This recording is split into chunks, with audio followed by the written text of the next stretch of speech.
Kansara DTV news ગુજરાતીમાં આપનું સ્વાગત છે। નજર કરીએ આજના મુખ્ય સમાચારો।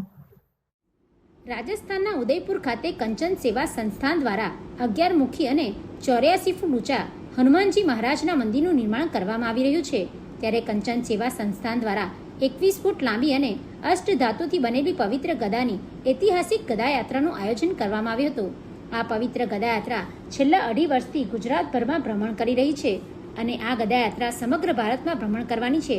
ત્યારે આ ગદાયાત્રાનું અંકલેશ્વર શહેરમાં આગમન થયું હતું। ગદાના દર્શન માટે મોટી સંખ્યામાં શ્રદ્ધાળુઓ ઉમટી પડ્યા હતા અને ભક્તિભાવ સાથે દર્શનનો લાભ લીધો હતો। અંકલેશ્વરના રામકુંડ ખાતે મહંત ગંગાદાસ બાપુના હસ્તે ગદાનું વિધિવત પૂજન અને આરતી કરવામાં આવી હતી। આ પ્રસંગે રાજ્યના મંત્રી ઈશ્વરસિંહ પટેલ પણ ઉપસ્થિત રહ્યા હતા અને ગદાના દર્શન કરી પૂજા અર્ચના કરી આશીર્વાદ મેળવ્યા હતા। બાદ રાત્રિ રોકાણ કરી શહેરના વિવિધ વિસ્તારોમાં ફરી હતી અને ભક્તોએ શ્રદ્ધાભેર આરતી ઉતારીને ધન્યતા અનુભવી હતી। યાત્રાનો મુખ્ય હેતુ ધર્મ જાગૃતિ, ભારતીય સંસ્કૃતિનું સંવર્ધન અને હનુમાનજી પ્રત્યેની આસ્થા પ્રબળ બનાવવાનો છે। યાત્રાના આગમનથી અંકલેશ્વરમાં ધાર્મિક માહોલ સર્જાયો હતો અને ભક્તોમાં વિશેષ ઉત્સાહ જોવા મળ્યો હતો।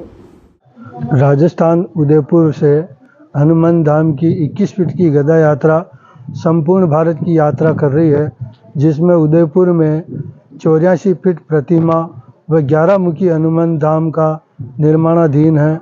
तो उसके धर्म जागरण व उपलक्ष्य में धर्म प्रचार और सनातन धर्म से जागृत करने का प्रयास ज़्यादा से ज़्यादा किया जा रहा है। तो सभी भक्तजन इसका स्वागत जरूर करें।